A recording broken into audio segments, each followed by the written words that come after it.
ഞാനിവിടെ പരിചയപ്പെടുത്താൻ ഉദ്ദേശിക്കുന്നത് എർത്ത് ലീക്കേജ് റിലേയുടെ ഒരു പ്രാക്ടിക്കൽ പാർട്ടാണ്. അതായത് അതിൻ്റെ കണക്ഷൻ എങ്ങനെയാണെന്നൊക്കെ ഉള്ളൊരു ഐഡിയ ആണ്.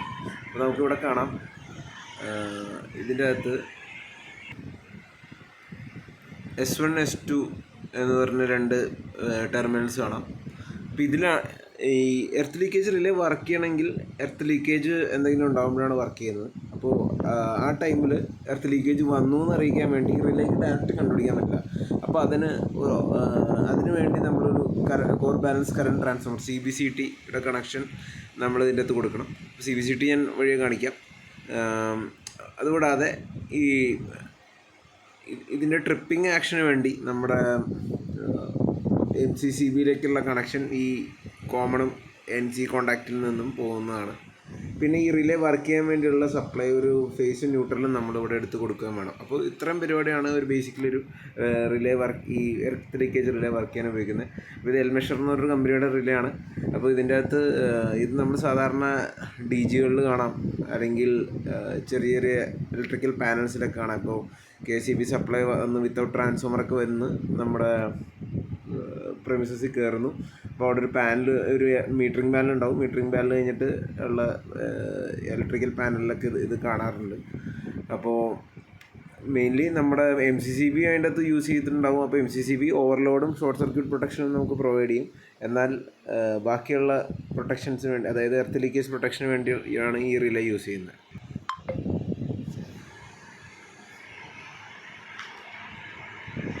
അപ്പോൾ ഇതാണ് കോർ ബാലൻസ് കറണ്ട് ട്രാൻസ്ഫോമർ. ഇത് നമ്മുടെ 3 ഫേസും ന്യൂട്രലിൻ്റെ അകത്ത് അത് കൂടി ടോട്ടൽ ഇതിൻ്റെ അകത്ത് കൂടി പാസ് ചെയ്ത് വിടും. അതിൻ്റെ സീരിയൽ നമ്പറും കാര്യങ്ങളൊക്കെ കാണിക്കുന്നുണ്ട്. അപ്പോൾ ഇതിൻ്റെ അകത്തു നിന്നുള്ള കണക്ഷനാണ് ഈ S1 S2 എന്ന് പറഞ്ഞ കണക്ഷൻ. അപ്പോൾ അത് കണക്ട് ചെയ്ത് കഴിഞ്ഞാൽ നമുക്ക് ഇത് വർക്കാവും. ഇതിൻ്റെ കണക്ഷൻ ഡയഗ്രാം ഇവിടെ അതിൻ്റെ ഒരു വയറിംഗ് ഡയഗ്രാം എന്ന് പറഞ്ഞുള്ളൊരു കാറ്റലോഗിൽ കാണിച്ചിട്ടുണ്ട്. അപ്പോൾ S1 S2ൻ്റെ കണക്ഷനും പിന്നെ ഇതുകൂടാതെ ഇതിൽ കമ്മ്യൂണിക്കേഷൻ RS485 കമ്മ്യൂണിക്കേഷൻ സാധ്യമാണ്. അപ്പോൾ നമ്മളിതിൽ ഓക്സിലറി സപ്ലൈ പ്ലസ് മൈനസ് അല്ലെങ്കിൽ ഒരു ഫേസ് ന്യൂട്രൽ എടുത്ത് കൊടുക്കുന്നത് കാണാം. അപ്പോൾ അങ്ങനെയാണ് ഇതിൻ്റെ ഒരു കണക്ഷൻ വരുന്നത്. അപ്പോൾ നമുക്കിതിൽ പ്രോഗ്രാമിംഗ് പാരാമീറ്ററിൽ ആംബിയർ എത്രയിൽ സെറ്റ് ആവണം, 30 mA to 1 A സെറ്റ് ചെയ്യാം, 300 mA to 3 A സെറ്റ് ചെയ്യാം. അങ്ങനെ പല ഓപ്ഷൻസ് ഉണ്ട്. ടൈമും അതേപോലെ ട്രിപ്പിംഗ് ടൈം നമുക്ക് സെറ്റ് ചെയ്യാം. 100 ms to 30 seconds വരെ സെറ്റ് ചെയ്യാൻ പറ്റും. അപ്പോൾ എൻ്റെ ഒരു കണക്റ്റഡ് വെർഷനാണ് ഈ കാണുന്നത്. വളരെ സിമ്പിളാണ് ഇതിൻ്റെ ഒരു പരിപാടി.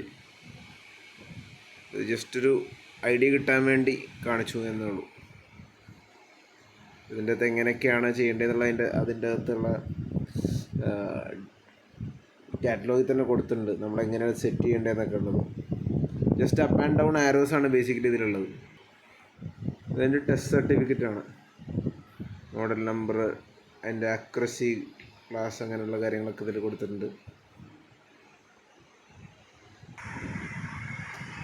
ഇത്രയുള്ളൂ ഇതിൻ്റെ ബേസിക് പരിപാടി.